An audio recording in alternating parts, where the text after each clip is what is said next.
Yeah, hi everyone. This is how I went Supercoach this round. Look, okay, not my best, not my worst. Pretty steady round. Better than last week, which was expected. The good thing is I did go up on the ranks. Went up 2,507. It's okay. Back in the top 25,000. Ideally, was hoping to get in the top 20,000 this round. We'll look at my team and see what went right and what went wrong. Okay, so got here. We got Jack Cripps, I should say. Not bad. 103. I mean, I was hoping he would go a bit higher. He was looking pretty good at halftime, but after halftime, he went to bed. So I don't know what happened to him. Either it was scaling or just didn't find the ball as much. Probably a bit of both. George Hewitt, pretty good. 114. Pretty happy with that. He's been fairly consistent too. He's been probably the most consistent defender so far. And look, happy with him. Jaden Short, 111. Not too bad. A lot better than last week. Everyone has Short, so it's sort of a big deal what he scores. I know some people might not have him. Look, 111, pretty good. Ridley, 83. Now this is a little bit disappointing considering he was doing pretty well at half time. And then after half time, he sort of went away, just like Crisp. Disappointed then. I reckon was expecting 100 from Ridley and like 120, 130 from Crisps because he had an outstanding first half. So I don't know what happened. Went there. I reckon they got scaled harshly. I reckon it's just a bit of bullshit, to be honest. The way the scores end up being should have been higher for both of them. Look, I could have got probably a bit higher score, a bit higher. Could have scored more points this round if that happened. So it's a bit frustrating. Having Ridley just hasn't gone over 100 for a few weeks now.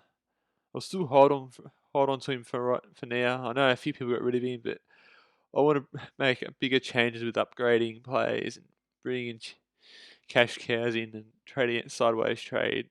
Because I'm not a fan of sideways trading, to be honest. I reckon it's a bit stupid, to be honest. Unless they're injured, I'm not going to trade them out. Unless they're performing really, really bad. But really, 80, want a bit more, but look, there's bigger problems in my team at the moment, which we'll talk about shortly. Got Bowie here, 106. Very happy with him. Made his break even. Made a bit of money. So I'll probably hold him for another week now. 106. Happy with that. Can't really say too much more. Just hoping he can remain consistent. And look, he's got a high average in Ridley. Who would have thought? What? He's played like 20 games, under 20 games, Bowie. So it would take that. Nathan O'Driscoll, disappointing. Time that I have him in my team, he performs crap. 42 is not good enough. And then you got McCartan and McCartan. Well, McCartan got injured, and then you got McCartan who scored more than both of them, which is kind of surprising, to be honest. Yeah, look, didn't lose too much out with the rookie selection. McCartan might have to go soon too. I'll think about it. Driscoll, I need to look at his break even. I'll probably have to hold on to him as well. Can't obviously trade both of them. I mean, if why not even trade in the defenders here? To be honest, because we'll talk about the forward line in a minute. McRae, 92, bit disappointing. Again, another player on my side who had a great first half, was on like 70 at half time, and just went to bed and only scored like 20. So I could have, I don't know what happened. McRae, Crisp, and Ridley seemed to just fall away in the second half. This round, it really probably had a negative impact on both their teams. To be honest, I know Collingwood won, but they're probably really a bit lucky. If they weren't as accurate, they would have lost today. To be honest, they weren't the better team. To be honest, I know I'm an Essendon supporter, but they didn't deserve to win. Collingwood. Ridley, look again. He went away and disappointing second half from McRae. You could probably say for the Bulldogs. Game they really should be winning. Jack Steele, 140, happy from him. And it's great that he's bounced back. It's great that I've kept him in my team. Lockie Neal had him as captain after McRae got a crappy 92, which I'm not happy with. I know you can't be perfect every week, but you want these players to score over 100 every week at bare minimum. McRae didn't even do that. And look, I probably should have VC Steele in the end, which would have put me another 32 points ahead. It's hard to predict these things. I mean, I thought playing against Gold Coast and McRae playing against Adelaide, I thought they would go berserk.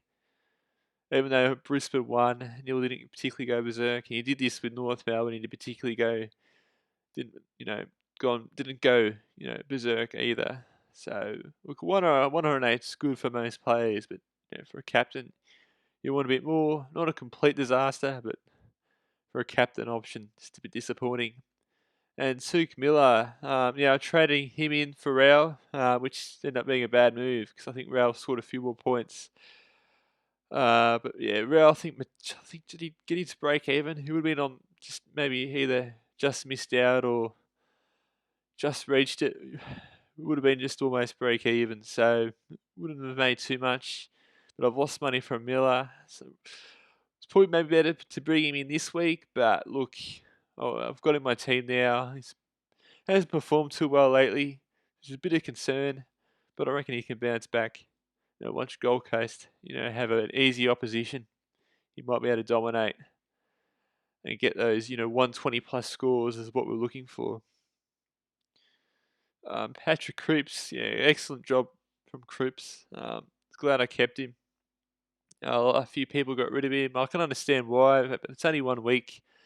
I'm not going to trade players for 1 week unless it's towards the end of the season or the final round, basically, and you've got a trade left. Yeah, you obviously get rid of him if he's not playing. It's a bit of egg on the face if you get rid of Cripps. It's a good thing I kept him. So look, hopefully he can remain a keeper. Got 6 keepers. Don't know if Caniglio is. Might have to switch him back to the forward, but we'll worry about that later.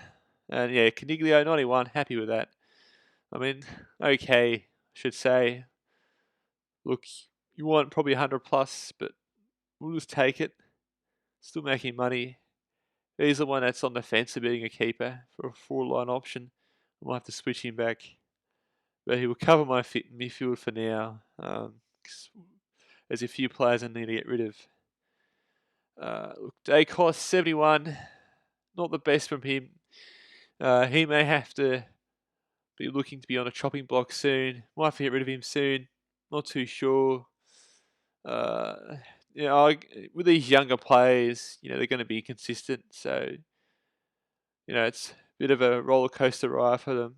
So, look, we'll hold on to him for this week because he still made money. Dylan Stevens didn't play. He was listed as emergency.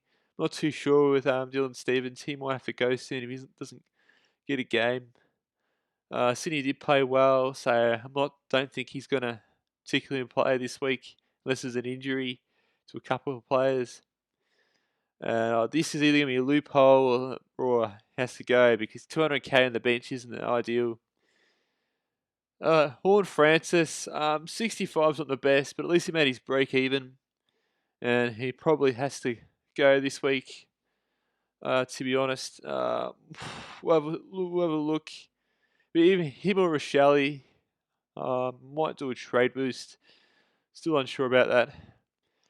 And Josh Ward, look, still made a bit of money. Again, he's another player who may look to go. Got rid of McDonald. I don't think he's just another dud rookie. Hawthorn seems to keep playing these 2 players, and they're not really scoring well.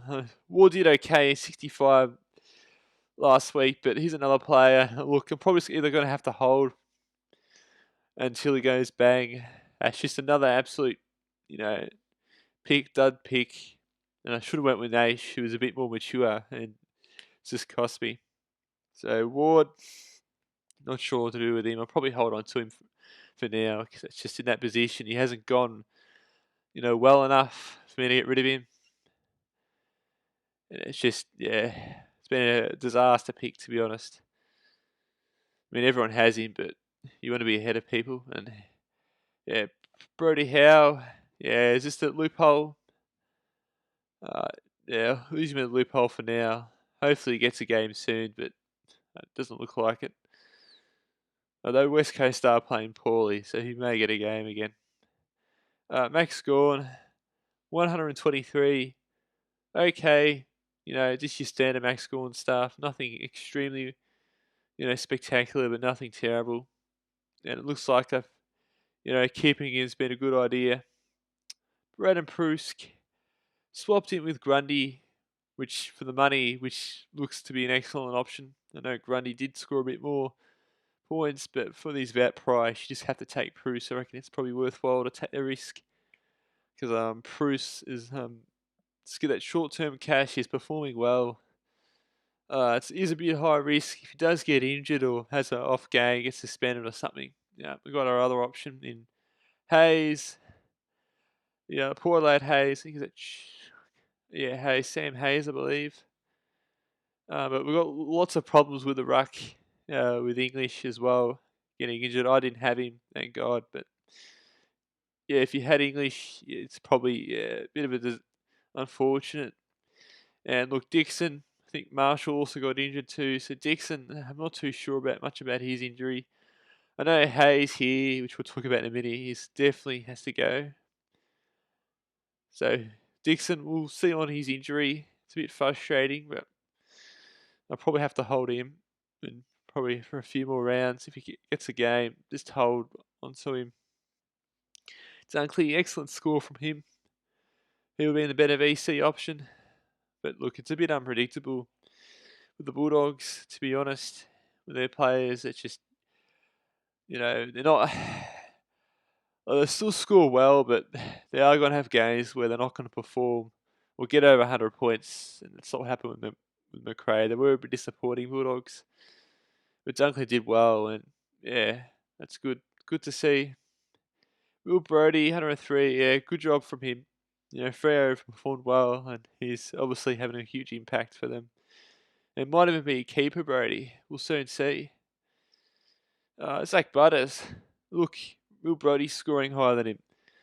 I think Zach Butters has been very consistent, and it's just been an absolute roller coaster with him. And I'm unsure because look, Paul Adder had a fantastic game. They absolutely killed West Coast, and you would think Butters will at least score, or be at least above 80 or 90 for a win. I understand with a loss, but with a win, Zach Butters, 58. Not too sure with Butters. It's a bit frustrating. Too much of a roller coaster pick. It's just up and down. I know a lot of people have him. He is a young player, but we'll have to soon see with Butters. There's other problems I want to talk about. Sherry, 68. He's another player we may have to look to move on soon. Look, he is a ruck option, so if you do have been a lot of ruckman out with Marshall, I think he had an injury midway in his match because he was looking pretty good. And yeah, Pitney and English, Dixon, all a bunch of players who just are injured. So I would hold on to probably Cherry for another round. I'll have to check his break even. If it's under 50, I'll probably have to hold him. I probably will because there's another player we'll talk about in the midi. Nick Martin, an excellent recruit. He's really helped us this season. Averaging 88, which, look, just hold on to him. He's a full midfielder as well. So if you can swing him with some of your midfielders. Look, happy with Martin. Can't really say much else. And Hayes, this is a bit unfortunate, his injury. He believed he kicked a goal. Didn't watch this game, so can't really comment on it. But he has to go. He's the one that has to trade. And Rochelle, he's another one that might have to go as well. But it's a bit unfortunate because you've got two players you need to get rid of. I think Hayes has to because he's injured for the rest of the season by the looks of it. So he has to go no matter what.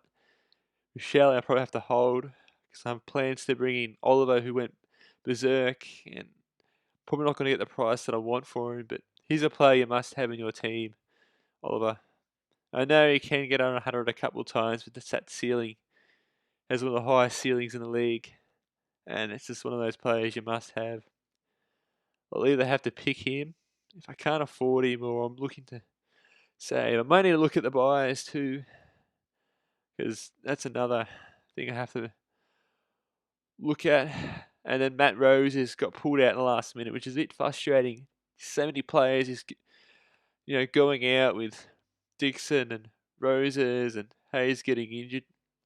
They're not huge outs, they're not huge players, but, it can affect our money-making options, which, will delay our process of getting another premium in. So, look, hopefully Roses plays next week and get that cash gen. That will hold another round of cash. So there's that. So yeah, look, I'm not too sure what to do with the trades. Probably have to get rid of Hayes and look for a forward to bring in who I'm not too sure. So I think you have to swap him with a ruck and bring Dixon on the bench and maybe use as a loophole to be able to get it. And bring in Sam Hayes, pocket the cash, bring in Oliver. That should sort out my midfield and have no terrible rookies on field. Basically, you still have Dacos, maybe Horn Francis to deal with, which I'll probably have to hold because I'd like to get rid of Rochelle and perhaps Horn Francis in the next coming weeks. Might have to bring in Ben Hobbs and have a look at a few other players I could bring in. Sam McCartney, here's another injury, another player got a bit of an injury scare too, but I don't think it's quite as bad. So here's another one who's going to be on a chopping block. There's just no good defensive rookies coming through at the moment. We've had O'Driscoll, but no one at the second to look to bring in. I need to check after this round, but yeah, overall not a bit better this week, but no one really went at over 150, and there's a couple of players that probably gonna have to bring in as soon as possible. If you like it, please comment and subscribe. Leaving a comment's much appreciated. Thank you for watching.